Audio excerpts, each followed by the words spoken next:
Bagi kalian yang ingin mengetahui cara mewarnai cangkang soprok dengan hasil yang bagus untuk warnanya dan tidak mudah luntur, kalian tonton ya. Oke bosku, ini saatnya ya. Jadi untuk cangkang ini sudah terjeda 2-3 hari. Dan sekarang kita coba buka untuk cangkangnya ya. Dan kita akan melihat untuk hasilnya bosku.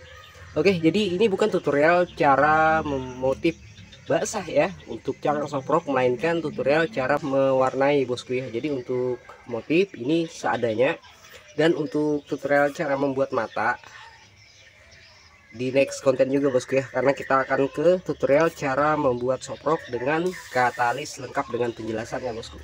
Oke, halo bosku, jumpa kembali di channel saya guys. Jadi konten kita sampai di tutorial cara membuat soprok dengan cangkang yang warna putih. Bagi kalian yang belum menonton konten tersebut, sebaiknya ditonton dulu. Jadi ini adalah cangkang yang sudah ke tahapan pencelupan warna dasar putih. Oke, jeda dari dasaran putih itu kurang lebih 2-3 hari. Berhubung kerjaan saya lagi padat, ini terjedanya lebih dari 20 hari ya bosku. Ini cangkang dari tutorial kemarin itu kurang lebih 20 hari. Ini bisa dilihat dari adonan lateksnya ini bosku. Nah, ini kebetulan selama 20 hari yang lalu itu cuacanya kebanyakan panas ya bosku, dan ini kalian bisa lihat untuk adonan lateks yang saya buat soprok yang ini. Dan ini adalah sisanya bosku. Jadi kalian bisa lihat mengeras. Apakah ini rusak? Ini tidak rusak bosku. Ini bagian atas mengeras sudah tidak bisa dipakai, dan bagian bawah dia juga sudah mulai mengering ya. Ini lama kelamaan akan mengering. Kalau ada yang bertanya apakah ini rusak, tidak bosku. Ini masih bisa dipakai ya. Nah, yang ini nih jangan dibuang. Kalau yang ini untuk mengencerkannya, kalian tonton tutorial yang kemarin. Saya ulang ya. Ini mengeras. Saya pikir tadi masuk ke video. Nah, ini mengeras ya. Ini yang agak lembek-lembek ini bisa dimasukkan kembali di sini, dan ini mulai mengeras. Oke, ini bisa masuk ke tutorial yang sebelumnya. Tahapan pengenceran, kalian bisa ulang lagi untuk tahapannya. Ini ya. Jadi dia mengeras hanya di bagian atas. Kalau ketemu lateks seperti ini jangan dibuang. Pokoknya menyimpannya itu di tempat yang adem. Oke, ini masih bisa dipakai. Jadi ini sudah tahapan ke pencelupan warna dasaran putih. Jadi untuk tahapan selanjutnya adalah tahapan pewarnaan cangkang ya bosku. Jadi sebelum ke tahapan pewarnaan dasar, ini cangkang yang kotor ini kalian bersihkan dulu, atau kalian cuci dengan air, atau cukup dikuas seperti ini. Yang penting debunya jangan ada di sini bosku ya. Pokoknya harus bersih di sini. Lebih baiknya itu dicuci dengan air biasa aja lah, dicuci terus dikeringkan benar-benar kering, baru kalian ke tahapan pewarnaan. Oke, untuk molding ini sudah siap diwarnai ya bosku. Kebetulan untuk adonan di sini saya cuman tersedia warna kuning. Ini ya, warna kuning dan juga hitam. Oke, ini juga tuh. Kita gunakan yang warna kuning saja lah bosku, karena ini menyesuaikan dengan konten yang sebelumnya. Jadi warna kuning yang ada di sini ini sangat encer ya bosku. Ini sengaja saya buat encer dikarenakan saya membuat soproknya itu ya tergantung konten ya bosku, seperti ini. Kalau sudah tidak membuat konten ini paling ya rusak begitu ya, membeku dan sebagainya.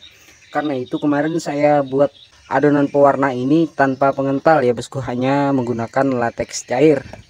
Oke, ini terlihat ya. Pigmen pewarnanya dengan lateks itu tidak menyatu dikarenakan terlalu lama terdiam ya bosku. Jadi sebelum ke tahapan pewarnaan cangkang ini kita aduk dulu. Ini kita aduk dulu ya bosku. Oke, ini sangat encer. Jadi untuk lateks yang kemarin ketipisan itu gara-garanya di sini bosku. Saya menggunakan pewarnanya terlalu encer. Adonan yang saya gunakan ini sudah lumayan kental ya, dibandingkan yang sebelumnya. Kan ada tutorial cara mengatasi cangkang soprok yang tipis. Itu kan cangkangnya tuh terlalu tipis. Setiap kali membuat soprok itu harus diperhitungkan bosku ya, untuk adonannya. Adonan yang kalian buat untuk cangkang itu kental atau tipis begitu ya.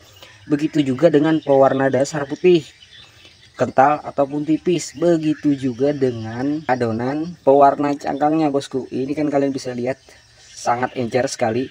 Walaupun encer seperti ini, untuk pigmen pewarnanya sudah pas untuk pencelupan 2 kali.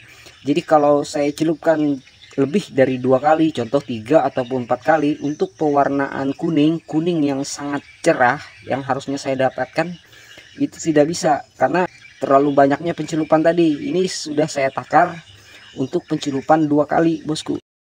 Jadi ini untuk adonan pewarnanya ini hanya digunakan sebanyak 2 kali pencelupan. Untuk warnanya sangat-sangat cerah ya bosku, dan ini pewarna pigmen yang stabilo. Oke, di sini saya coba celupkan satu molding dulu. Saya mulai dari molding yang mungil ya. Ini esep yang biasa saya gunakan untuk nguncal bosku. Oke, jadi untuk adonan pewarna ini pencelupannya hanya 2 kali ya bosku. Kalau 3 kali ataupun 4 kali, kuningnya itu menjadi tua bosku, jadi tidak cerah begitu ya. Oke, saya celup dulu. Kita masuk ke tahapan pencelupan pewarnaan cangkang.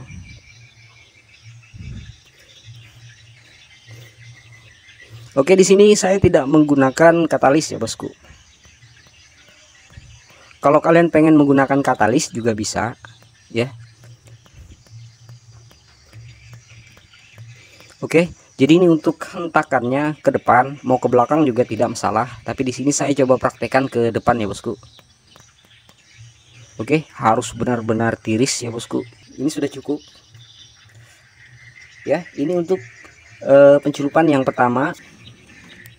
Oke, dan ini kita akan tunggu hingga benar-benar kering ya bosku. Jadi jedanya lebih lama dibandingkan dengan pencelupan membuat cangkang soprok begitu ya.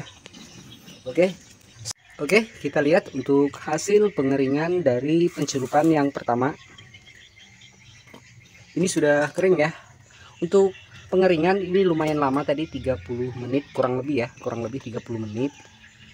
Dan untuk hasilnya kalian bisa lihat, ini sebagian masih ada ya yang menumpuk di bawah, terlihat dari warna yang lebih terang dibandingkan di bagian punggung. Ini tidak masalah kalau tidak terlalu berlebih. Oke, untuk tahapan pencelupan warna seperti ini memang harus benar-benar kering, apalagi bagi kalian yang ingin memotif basah ya bosku. Jadi untuk memotif basah, untuk pencelupan yang pertama itu harus benar-benar kering. Sebelum ke tahapan pewarnaan seperti ini saya terlewatkan ya, karena kemarin itu buru-buru untuk membuat konten.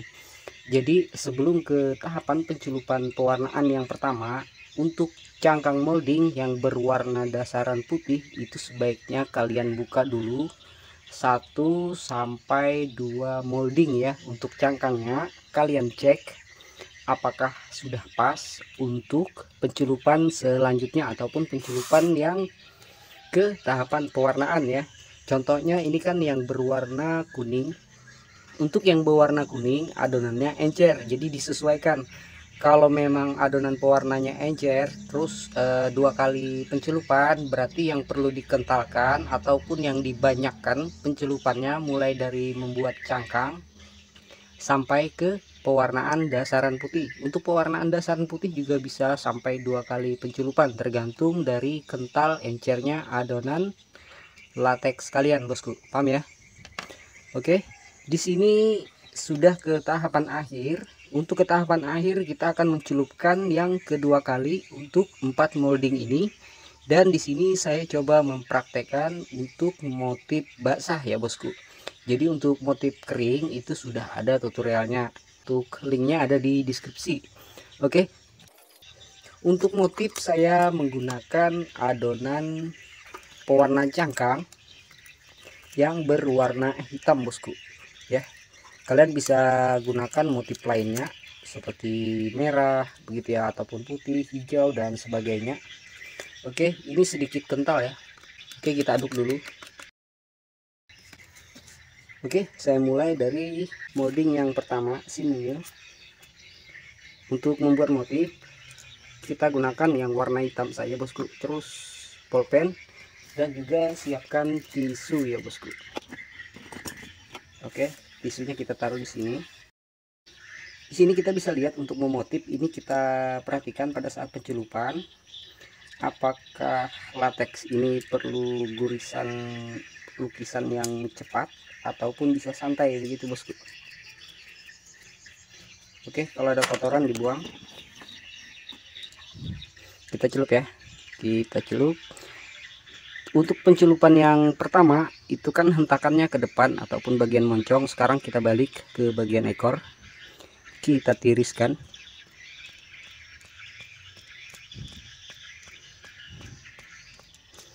Kalian bisa lihat ini sangat-sangat encer bosku untuk adonan pewarnanya, tapi lebih awet ya dibandingkan latex yang tercampur high polymer. Jadi untuk apa, tingkat membekunya itu lebih lambat.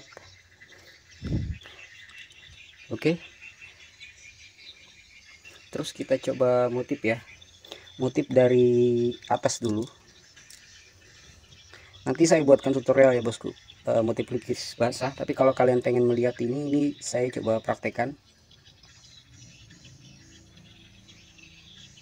Oke,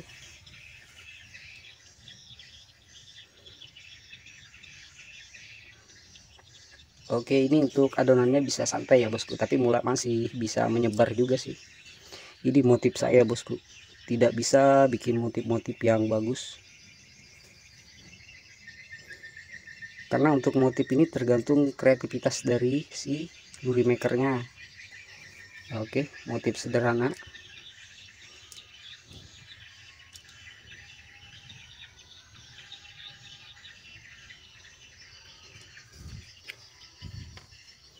Oke, di sini kalian bisa lihat ada motif yang menyebar. Ini kemungkinan dikarenakan adonan latex yang pewarna itu terlalu encer ya bosku. Jadi ini harusnya bisa ditunggu lagi atau kita tiriskan dulu baru kalian motif, jadi tidak menyebar seperti ini. Tapi ini terlihat bagus ya bosku.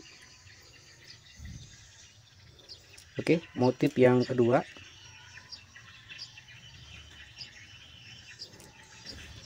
Motif hook belut ini bosku, motif yang sangat sederhana. Oke, beda ya dengan yang pertama, tidak apa-apa bosku. Nah ini yang sebelahnya kayak gini. Wih, keren sih. Oke, kalau pengen membuat mata bisa langsung, bisa juga nanti ya bosku. Tapi di sini saya coba membuat logo saya dulu, FS.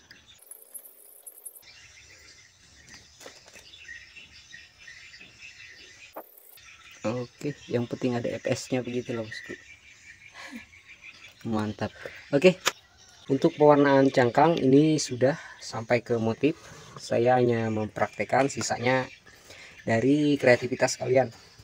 Oke, jadi untuk adonan pewarna yang terlalu encer itu memang perlu jeda sebelum ke tahapan pelukisan, dan untuk suhu ruangan itu diperhitungkan bosku. Oke, untuk videonya kembali di skip ya. Ini kita menunggu proses pengeringan 2-3 hari baru kita lepaskan untuk molding ini bosku, ataupun cangkang ini dari moldingnya ya. Jadi videonya jangan di skip dulu, ini saya jeda saja dulu 2-3 hari baru saya lanjut untuk videonya ke tahapan pelepasan cangkang bosku, dan kita akan lihat hasil pewarnaan dan juga hasil tebal tipisnya cangkang ini. Oke, mantap. Oke bosku, ini saatnya ya. Jadi untuk cangkang ini sudah terjeda 2-3 hari, dan sekarang kita coba buka untuk cangkangnya ya. Oke, kita mulai dari cangkangnya si mungil. Kita lihat ya untuk hasilnya. Untuk tutorial cara melepaskan cangkang ini sudah ada ya di tutorial sebelumnya. Jadi untuk konten-konten sebelumnya kalian bisa cek linknya di deskripsi bosku. Ini kita langsung buka. Oke, mantap. Sabar bosku. Oke, molding yang terakhir.